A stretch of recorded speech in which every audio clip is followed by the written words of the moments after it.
Yo, ces dernières semaines, j'ai fait pas mal de travaux tout à base de torchis et j'ai eu envie de partager ça avec vous. Ouais, comme la vidéo où tu parles de ta construction de bois là, hein, vu que ça intéressait moins de monde et que ça fait moins de vues, la logique c'est un peu un sujet de niche, tu t'es dit pourquoi pas encore plus restreindre le truc, hein. Et là on n'est plus dans le sujet de niche, hein, on est carrément dans la chatière. Non, c'est intéressant et ça met le doigt sur pas mal de réflexions derrière. Ah, le doigt dans la chatière. J'ai pas mal de constructions en terre chez moi, en Pisay, ma maison déjà, un préau et aussi une dépendance. Et parfois, faut bosser dessus. La majorité des maçons font ça au ciment, plus rapide, plus facile. Et des fois, on a peu de chance, ils font ça à la chaux. Moi, j'ai préféré faire ça au torchis. Allez, je vous montre. Le torchis, c'est un mélange de terre et de fibres pour boucher des trous, réparer des murs ou enduire des surfaces adaptées. Je te donne une recette, mais c'est la mienne, il y en a plein. La meilleure de mon point de vue, c'est celle la plus adaptée à ce que t'as sous la main et à ce que tu veux faire. C'est un petit peu un des axes de ma vision de l'écologie finalement, faire avec ce qu'on a sous la main et éviter le transport abusif. Pourtant, c'est pas la vision écolo des Verts et du gouvernement, ça. Non, normalement, il faut dépenser de l'argent pour être un bon écolo. Une voiture électrique, une pompe à chaleur, et faire des bornes aux produits écolos, qu'ils aient le temps de maturer leur écologie avant d'arriver chez nous. L'écologie capitaliste. Dans une grande bassine, je mets un volume de terre argileuse. On peut mettre le vieux pisé tombé, c'est même encore mieux, mais bon, j'ai passé tout ce que j'avais sous la main. Donc un volume de terre argileuse, ça tombe bien, j'en ai chez moi, puis un volume de sable. J'en ai aussi. C'est facultatif le sable, mais ça permet de varier la granulométrie et surtout de couper ma terre qui est un petit peu trop argileuse. On ajoute après des fibres, un demi-volume, ça peut être de la paille, du foin, de la tonte fraîche, bref, ce qu'on a sous la main. Ensuite de la chaux, facultatif aussi, j'en ai récupéré des vieux sacs, donc ça me coûte rien. Et surtout, je bosse sur des murs extérieurs, donc c'est un plus. Ça aide à sécher plus vite et ça protège les murs vis-à-vis de l'eau. Et on peut en mettre très peu, un dixième, un vingtième de volume. Et enfin, on ajoute de l'eau et on mélange pour obtenir une pâte homogène, collante et pas trop humide. C'est pas mal de mettre des gants aussi, surtout si on a mis de la chaux, c'est corrosif. Au préalable, il faut brosser les surfaces sur lesquelles on veut bosser et bien les humidifier, si possible plusieurs fois depuis la veille. C'est pas mal aussi de mettre des lunettes, surtout les premières fois parce qu'on a tendance à faire le mélange trop humide et on s'en fout de partout. Et oui, parce qu'il va falloir faire des boulettes de terre et les projeter contre le mur. Si ça colle, c'est que tout va bien. Ensuite, on appuie bien avec sa paume par exemple. Pour les gros trous, on peut au préalable y mettre des pierres, des bouts de tuiles cassées ou des briquettes. Comme d'habitude, ce que t'as sous la main, c'est toujours la même rengaine.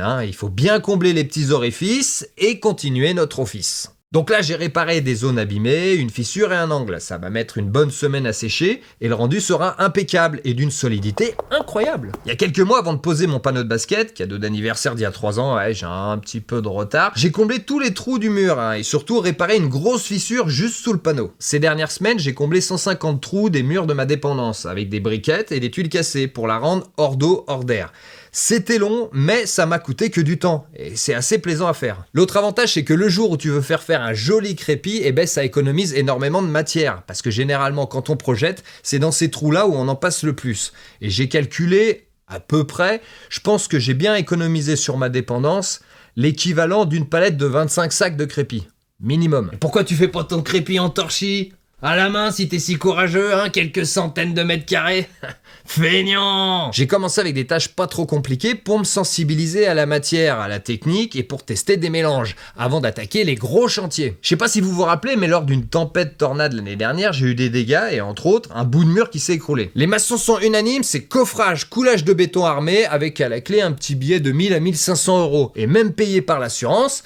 Ça m'intéresse pas. Le ciment, il se marie mal avec le pisé, et pas seulement d'un point de vue esthétique. Ils adhèrent pas totalement ensemble, et le ciment est hydrophobe, il repousse l'eau, contrairement à la terre. Tant qu'il n'y a pas d'eau, c'est pas un souci, mais si le ciment empêche l'eau de s'évacuer du pisé, ça foire. En plus, une fois sec, le ciment est trop rigide, donc il s'adapte pas au mouvement naturel de la terre. Ça peut fendre. Donc j'ai préféré attaquer en torchis, couche par couche, avec de la pierre et même du bambou enfoncé dans l'autre partie pour ajouter de la solidité.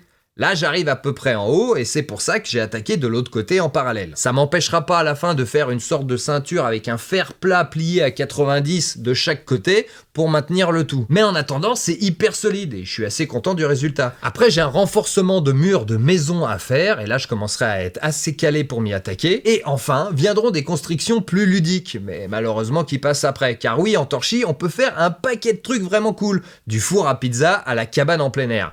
Faut juste bien protéger ça de la flotte. Voilà, si ça donne des idées et de la motivation à certains, C'est tout bénef. Je terminerai par une petite réflexion, une petite précision, c'est que le ciment, les moellons, en fait c'est très bien, hein. C'est juste que parfois c'est pas le plus adapté. Et malheureusement, beaucoup de professionnels ont que cette réponse dans leur escarcelle. Mais c'est logique, c'est facile à mettre en place, ça demande pas beaucoup de connaissances et surtout c'est rapide. Parce que là mon torchis c'est 1 semaine pour sécher, voire plus en hiver. Et le truc c'est que je peux pas tout faire d'un coup, non, il faut que ça sèche un minimum. Sur un mur comme ça, j'ai fait que 20 cm à la fois, puis j'ai toujours attendu au moins une journée que ça sèche suffisamment. Quand tu fais ça après le boulot, le soir, vite fait, 1 heure par-ci, 1 heure par-là, ça passe.